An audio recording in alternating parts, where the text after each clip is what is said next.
वालेकुम क्लास। पिछले टॉपिक में हमने डिस्कस किया था इंट्रोडक्शन ऑफ केमिस्ट्री के बारे में। उधर हमने ये डिस्कस किया था कि हमारे पास केमिस्ट्री क्या होती है, किसकी ब्रांच है, साइंस की बेसिकली ब्रांच होती है। साइंस के बारे में हमने डिस्कस किया था कि हमारे पास साइंस कौन सी ज़बान का वर्ड है। बेसिकली लैटिन ज़बान का वर्ड है जो कि हमारे पास साइंटिया से निकला है। उसमें हमने डिस्कस किया था कि हमारे पास इसका क्या, साइंटिया का क्या मतलब होता है। बेसिकली नॉलेज होता है। नॉलेज हमें कहाँ से मिलता है? ऑब्जर्वेशन, हाइपोथेसिस और एक्सपेरिमेंट से हमें नॉलेज मिलता है। ये हमने सारा डिस्कस कर लिया था। उसके बाद हमने साइंसेस की ब्रांचेस भी डिस्कस की थी। हमारे पास सोशल होती है, यूनिवर्सल होती है एंड अदर ब्रांचेस होती हैं। तो यूनिवर्सल में बेसिकली हम क्या करते हैं, केमिस्ट्री को डिस्कस करते हैं। ये हमारा क्या था, एक टॉपिक था। नेक्स्ट आज हमारे पास जो टॉपिक आ रहा है वो हमारे पास क्या है, ब्रांचेस ऑफ केमिस्ट्री। कि हमारे पास केमिस्ट्री की कौन कौन सी ब्रांचेस हैं, कौन कौन सी फील्ड हैं और कहाँ कहाँ पे हमारे पास केमिस्ट्री यूज होती है।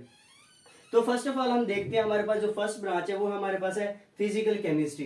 कि फिजिकल केमिस्ट्री क्या है, बेसिकली हमारे पास रिलेशनशिप होता है between the composition and physical properties. अब देखिए कंपोजिशन की बात हमने पिछले टॉपिक में कर ली थी कि हमारे पास कंपोजिशन क्या होती है। फॉर एग्जांपल हमारे पास क्या होता है कि हमारे पास हाइड्रोजन हो गया, H2 हो गया, प्लस हमारे पास क्या हो गया, ऑक्सीजन हो गया। तो ये जब आपस में मिलते हैं तो हमारे पास क्या बनाते हैं, बेसिकली वाटर बनाते हैं। तो ये बेसिकली हमारे पास क्या होती है, इनकी कंपोजिशन होती है। अगर हम कंपोजिशन की बात करते हैं तो कंपोजिशन हमारे पास किसके साथ रिलेट करती है, फिजिकल प्रॉपर्टीज के साथ रिलेट करती है। किस तरह रिलेट करती है, अब जो इसकी कंपोजिशन होगी वही हमारे पास क्या होगी, इसकी फिजिकल प्रॉपर्टीज होंगी। अब फिजिकल प्रॉपर्टी से क्या मुराद कि हमारे पास मेल्टिंग पॉइंट हो गया, किसी भी चीज का बॉइलिंग पॉइंट हो गया, हमारे पास कलर होगी, उसकी स्मेल होगी। तो उस चीज को हम क्या करते हैं, बेसिकली डिस्कस करते हैं। कहाँ पे, फिजिकल केमिस्ट्री में डिस्कस करते हैं कि हमारे पास क्या होगा, हाइड्रोजन और ऑक्सीजन आपस में क्या हुए, कंबाइन हुए और हमें क्या मिला, वाटर मिला। और वाटर हमारे पास क्या होती है, इसकी फिजिकल प्रॉपर्टीज क्या, हमारे पास ये लिक्विड स्टेट में होता है, सबको पता है। और हमारे पास इसकी स्मेल क्या होती है, इसका टेस्ट क्या होता है, इसका मेल्टिंग एंड बॉइलिंग पॉइंट हमें सब पता है। नेक्स्ट अगर हम बात करें फिजिकल केमिस्ट्री में और हम कौन सी चीज डिस्कस करते हैं, हमारे पास इसकी अगर एप्लीकेशन की बात करें तो हम स्ट्रक्चर ऑफ एटम को डिस्कस करते हैं कि हमारे पास एटम का स्ट्रक्चर क्या होता है, या फॉर्मेशन ऑफ मॉलिक्यूल को डिस्कस करते हैं, या हमारे पास बिहेवियर ऑफ गैसेस को यहाँ पे डिस्कस करते हैं। अब structure of molecule, structure of atom की हम बात करते हैं कि क्या होती है। फॉर एग्जांपल आपको पता है कि हमारे पास क्या होता है, न्यूक्लियस होता है, देन हमारे पास क्या होते हैं, शेल्स होते हैं। न्यूक्लियस होता है और देन हमारे पास शेल्स होते हैं। न्यूक्लियस में आपको पता है अगर हम इसके सब एटॉमिक पार्टिकल की बात करते हैं कि हमारे पास सब एटॉमिक पार्टिकल कौन से होते हैं, उसकी बात करते हैं तो हमारे पास क्या होता है, इलेक्ट्रॉन होता है, देन हमारे पास क्या होता है, प्रोटॉन होता है, देन हमारे पास क्या होता है, न्यूट्रॉन होता है। अब आपको पता है कि हमारे पास प्रोटॉन और न्यूट्रॉन कहाँ पे होते हैं, न्यूक्लियस के अंदर होते हैं। न्यूट्रॉन और प्रोटॉन हमारे पास न्यूक्लियस के अंदर होते हैं, और जिसकी वजह से हमारे पास न्यूक्लियस में कौन सा चार्ज आता है, पॉजिटिव चार्ज आता है। क्यों? क्योंकि प्रोटॉन की वजह से हमारे पास न्यूक्लियस पे पॉजिटिव आता है। जो न्यूट्रॉन होता है वो कोई चार्ज कैरी नहीं करता, प्रोटॉन पे पॉजिटिव चार्ज होता है, जिसकी वजह से हमारे पास न्यूक्लियस पे पॉजिटिव चार्ज आ जाता है। उसके बाद अगर हम इलेक्ट्रॉन की बात करें, इलेक्ट्रॉन हमारे पास कहाँ पे होता है, वो शेल्स में रिवॉल्व करता है। अब जो इनकी आपस में अट्रैक्शन और रिपल्शन होती है, पॉजिटिव और नेगेटिव की आपस में क्या होती है, जो अट्रैक्शन हो रही होती है, बेसिकली एज अ होल ये क्या कर देती है, एक दूसरे को न्यूट्रल कर देती है। ये हमारे पास proton is equal to electron. अब सबको पता है कि हमारे पास जितने भी प्रोटॉन होते हैं उतने हमारे पास इलेक्ट्रॉन होते हैं। लेकिन ऑन द अदर केस हमारे पास क्या होता है, जो आइसोटोप होते हैं उसमें आपके पास क्या होता है, प्रोटॉन और इलेक्ट्रॉन की बाज़-औक़ात हमारे पास जो तादाद होती है वो एक दूसरे से डिफरेंट हो जाती है। ये सम केसेस में होता है, ज्यादातर केसेस में नहीं होता। ज्यादातर आपके पास जो इलेक्ट्रॉन और प्रोटॉन होते हैं वो हमारे पास क्या होते हैं, सेम ही होते हैं।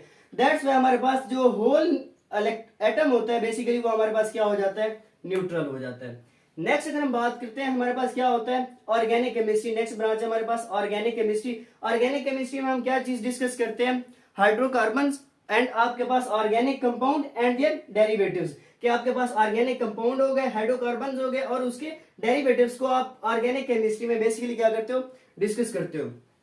अब ऑर्गेनिक कंपाउंड की अगर हम बात करते हैं तो ऑर्गेनिक कंपाउंड में हमारे पास क्या होता है, कार्बन एसेंशियल एलिमेंट होता है। याद रखिएगा जो कार्बन होता है वो हमारे पास क्या होता है, एसेंशियल एलिमेंट होता है। उसके अलावा हमारे पास इसके साथ कोई भी आपके पास एलिमेंट अटैच हो सकते हैं। फॉर एग्जांपल अगर हम एसिटिक एसिड की बात करते हैं, हमारे पास CH3, देन आपके पास क्या होता है, कार्बन इसके साथ अटैच होता है, then double bond oxygen, then आपके पास सिंगल बॉन्ड OH आ जाता है। तो बेसिकली अब देखिए आपके पास कार्बन जो है आ गया हमारे पास, जो कि एसेंशियल एलिमेंट है। इसका मतलब हमारे पास ये क्या हो गया, ऑर्गेनिक कंपाउंड हो गया। नेक्स्ट अगर हम बात करते हैं, हमारे पास इसके साथ 3 हाइड्रोजन भी अटैच हैं, एक ऑक्सीजन यहाँ पे अटैच है और एक आपके पास ऑक्सीजन यहाँ पे अटैच है, एक आपके पास हाइड्रोजन यहाँ पे भी अटैच है। तो इसका मतलब ये हमारे पास क्या हो गया, हो आपके पास ये ऑर्गेनिक कंपाउंड हो गया।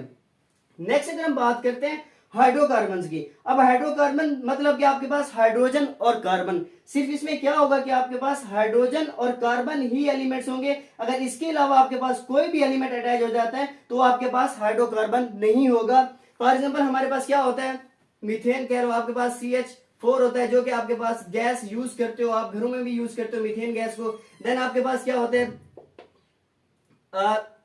मीथेन हो गया, आपके पास इथेन हो गया, CH2 डबल बॉन्ड हो गया आपके पास CH2, ये हो गया आपके पास इथाइन हो गया HC, देन आपके पास ट्रिपल बॉन्ड CH हो गया। तो ये बेसिकली आपके पास क्या होते हैं, इनको हम हाइड्रोकार्बन कहते हैं। अब आप देख पा रहे हैं कि आपके पास हाइड्रोजन और कार्बन के अलावा यहाँ पे कोई भी एलिमेंट इंक्लूड नहीं है, दैट्स वाई इसको हम क्या कहते हैं, हाइड्रोकार्बन कहते हैं। नेक्स्ट रहते हैं कि हमारे पास क्या होता है कि मीथेन होता है, जो कि आप घरों में यूज करते हो। देन आपके पास इथेन आता है, देन आपके पास क्या आता है, इथाइन आता है। मींस कि आपके पास हाइड्रोकार्बन में जितने भी एलिमेंट्स होंगे वो आपके पास कार्बन और हाइड्रोजन ही होंगे, उसके अलावा आपके पास कोई एलिमेंट्स नहीं होंगे। इसको आप 10th की केमिस्ट्री में हाइड्रोकार्बन्स के चैप्टर में डिस्कस करेंगे। वहां आपके पास क्या होगा, अल्केन, अल्कीन और अल्काइंस को आप वहां पे single bond, double bond and triple bond के जरिए वहां पे डिस्कस करेंगे।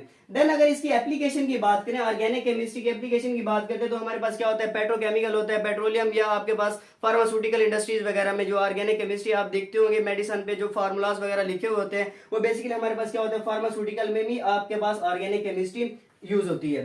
नेक्स्ट अगर इनऑर्गेनिक केमिस्ट्री की बात करते हैं तो ये हमारे पास क्या होती है, अपोजिट होती है ऑर्गेनिक केमिस्ट्री के, क्योंकि आप यहाँ पे क्या डिस्कस करते हो, elements and compound. Elements means कि आपके पास क्या हो गया, सोडियम हो गया।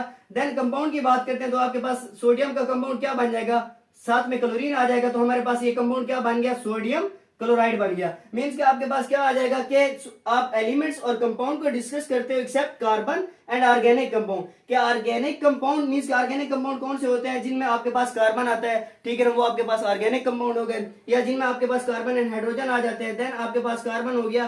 तो ये बेसिकली अपोजिट होती है किसके, ऑर्गेनिक केमिस्ट्री में। इसमें आप पीरियोडिक टेबल में हमारे पास टोटल 118 एलिमेंट्स हैं, तो उनमें आपके पास कार्बन और हाइड्रोजन के अलावा जितने भी एलिमेंट्स होते हैं वो आप कहाँ पे डिस्कस करते हो, इनऑर्गेनिक केमिस्ट्री में डिस्कस करते हो। अगर इनऑर्गेनिक केमिस्ट्री की हम बात करें तो हमारे पास ये कहाँ पे यूज होती है, ये ग्लास हो गया, सिरामिक हो गया, and metallurgical process, metallurgical basically extraction होती है किसकी, मेटल्स की फ्रॉम द ओर। और बेसिकली आपके पास क्या होता है कि ऐसा मेटल आप निकाले जिसमें आपके टाइम कंज्यूमिंग भी कम हो और लो कॉस्ट में निकाला जाए विद अर्थ इम्प्योरिटीज, देन आप उसको प्योरीफाई करते हो, तो वो हमारे पास प्रोसेस कौन सा कहलाता है, मेटलर्जिकल प्रोसेस कहलाता है। नेक्स्ट अगर हम बात करते हैं बायोकेमिस्ट्री। अब बायोकेमिस्ट्री बेसिकली क्या होती है, स्ट्रक्चर को डिस्कस करते हैं, कंपोजिशन को and chemical reaction of a substance. कि हमारे पास किसी भी चीज की सब्सटेंस की, कोई भी सब्सटेंस, आपको पता है कि हमारे पास प्योर जो फॉर्म होती है किसकी, मैटर की, वो हमारे पास सब्सटेंस कहलाती है। तो उसमें आप स्ट्रक्चर को, कंपोजिशन को एंड केमिकल रिएक्शन को डिस्कस करते हो इनसाइड द लिविंग ऑर्गेनिज्म। कि आपके पास क्या होते हैं, इनसाइड द लिविंग ऑर्गेनिज्म, जो लिविंग ऑर्गेनिज्म में रिएक्शन हो रहे होते हैं। बेसिकली ये चीज नाम से ही ज़ाहिर हो रही है,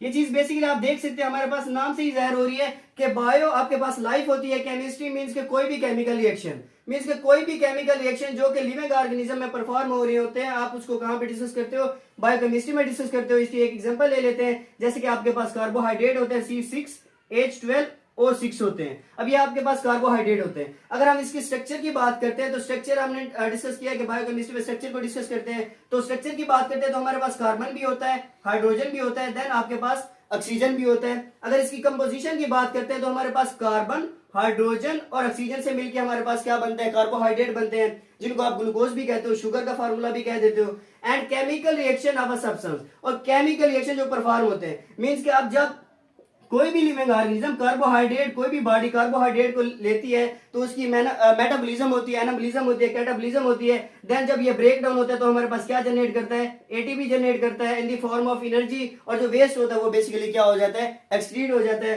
तो बॉडी हमारे पास क्या करती है, इस कार्बोहाइड्रेट को यूटिलाइज कर लेती है एनर्जी के तौर पे। नेक्स्ट अगर हम बात करते हैं इंडस्ट्रियल केमिस्ट्री की, इंडस्ट्रियल केमिस्ट्री बेसिकली क्या होती है, मैन्युफैक्चरिंग होती है केमिकल की, केमिकल कंपाउंड की ऑन कमर्शियल स्केल। बेसिकली आप कह रहे हैं हमारे पास क्या होते हैं, सोप होते हैं या डिटर्जेंट वगैरह, जितनी भी ये चीजें यूज करते हैं आप इंडस्ट्री में बनाते हैं, बेसिकली वो आप यूज करते हैं। फॉर एग्जाम्पल अगर इसकी बात करते हैं तो हमारे पास क्या होता है, ऑक्सीजन होगी, देन आपके पास क्लोरीन होगी, देन आपके पास क्या होता है, अमोनिया। अब अमोनिया भी बेसिकली कहां पे प्रिपेयर किया जाता है, इंडस्ट्री में प्रिपेयर किया जाता है, और यूज किसके लिए होता है, आपको पता है कि better growth of crops and plants के लिए हमारे पास खादें वगैरह जो किसान वगैरह यूज करते हैं वो हमारे पास अमोनिया ही होती है, और क्लोरीन भी बेसिकली हमारे पास क्या होता है सैनिटाइजेशन ऑफ वाटर के लिए यूज होती है। जो सीवेज सिस्टम में आपके पास क्या होते हैं माइक्रोब्स वगैरह बढ़ जाते हैं, ठीक है ना, तो क्लोरीन उनको डिसइंफेक्टेंट के तौर पे यूज करते हैं। क्यों? क्योंकि उनके जो आपके पास इफेक्ट्स होते हैं वो क्लोरीन जाके खत्म कर देती है, जो कि डिजीज काज करते हैं। तो बेसिकली क्लोरीन उनकी डिजीज काजिंग कैपेसिटी को क्या कर देती है, खत्म कर देती है। तो हमारे पास ये कहाँ पे प्रिपेयर होते हैं, बेसिकली इंडस्ट्री में प्रिपेयर होते हैं ऑन द कमर्शियल स्केल, जो कि हम यूज करते हैं डेली लाइफ में। जैसे कि मैंने आपको ऑलरेडी एग्जांपल दिया, सोप हो गए, डिटर्जेंट हो गए, डिफरेंट आपके पास केमिकल इंडस्ट्री से जो चीजें आपको प्रोवाइड की जाती है।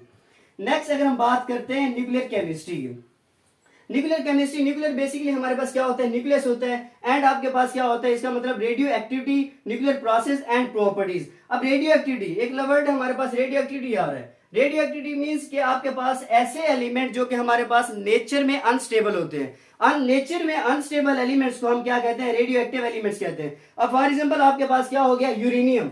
अब यूरेनियम आपको पता है कि हमारे पास क्या होता है कंटिन्यूअसली एनवायरनमेंट में क्या करता है, रेडिएशन को एमिट करता रहता है। और क्यों? क्योंकि ये स्टेबल रहना चाहता है। अगर ये स्टेबल रहना चाहता है तो क्या करता है, ये कंटिन्यूअसली रेडिएशन को एमिट करता रहता है। जब ये रेडिएशन एमिट करता रहता है, यही रेडिएशन आप क्या करते हो, ये आपके पास रेडिएशन होगी, यूज करते हो डिफरेंट प्रोसेस के लिए, कैंसर के ट्रीटमेंट के लिए, क्योंकि आपको पता है कि हमारे पास अनकंट्रोल डिवीजन होती है बॉडी में, किसकी, सेल्स की। तो बेसिकली आप क्या करते हो, अल्फा पार्टिकल, गामा रेज वगैरह हो गए, तो आप क्या करते हो, उनको यूज करते हो as a radioactive isotopes के जरिए। तो आपके पास क्या होते हैं, जो सेल की डिवीजन होती है वो रुक जाती है या आप उनको डिस्ट्रॉय कर देते हो।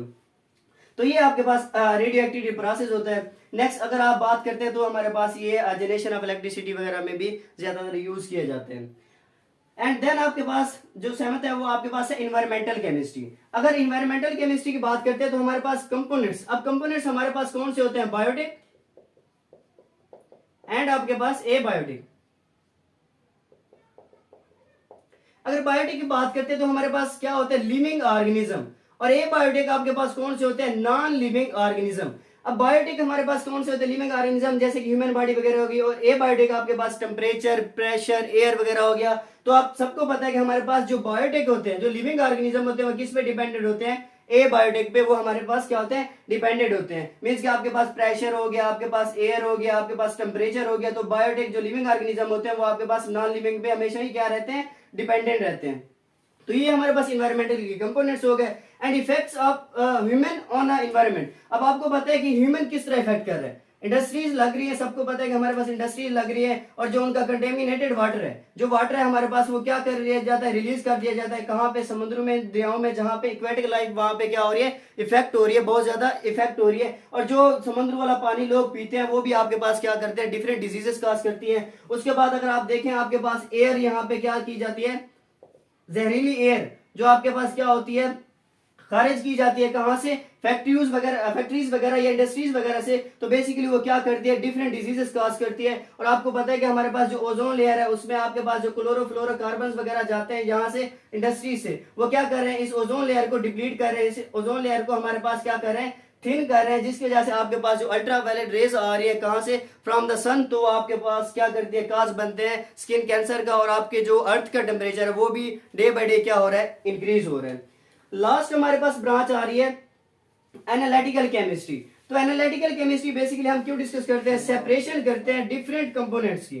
डिफरेंट कंपोनेंट्स जो होते हैं उनको हम क्या करते हैं, सेपरेट आउट करते हैं। ये बेसिकली आपके पास फोरेंसिक रिपोर्ट वगैरह होगी कि आपके पास किसी भी चीज फोरेंसिक रिपोर्ट जैसे बनाई जाती है कि डिफरेंट डिफरेंट चीजें यूज हुई है किसी भी कारनामे के लिए या किसी भी चीज के लिए। तो हमारे पास क्या करते हैं, इस एनालिटिकल केमिस्ट्री को यूज करते हैं। Identify a sample, different sample आपके पास होते हैं जो कि आइडेंटिफाई करते हैं हम किसके लिए, किसके जरिए, एनालिटिकल केमिस्ट्री के जरिए। अब देखिए एनालिटिकल केमिस्ट्री में हमारे पास क्या होती है, दो टाइप्स होती है, क्वालिटेटिव एनालिसिस होती है और एक क्वांटिटेटिव एनालिसिस होती है। अब क्वालिटेटिव मींस कि आप क्वालिटी को देखते हो, फॉर एग्जांपल आपके पास क्या है, वाटर है, तो इसमें देखते हो कि आपके पास क्या है, वाटर की क्वालिटी वगैरह क्या है, या हमारे पास वाटर ये कंप्लीट बन रहा है या नहीं बन रहा है, या हमारे पास कंटेमिनेटेड है, तो ये देखते हो। देन आपके पास क्या होता है, क्वांटिटेटिव। क्वांटिटेटिव मींस कि आपके पास इसकी क्वांटिटी कितनी है। तो ये बेसिकली आप कहां पे डिस्कस करते हो, एनालिटिकल केमिस्ट्री में डिस्कस करते हो, जहां पे आपके पास क्या होते हैं, सैंपल्स को क्या कर दिया जाता है, सेपरेट आउट कर दिया जाता है। तो आज का ये हमारे पास क्या था, टॉपिक था, कहां पे ब्रांचेस ऑफ केमिस्ट्री का टॉपिक था बेसिकली।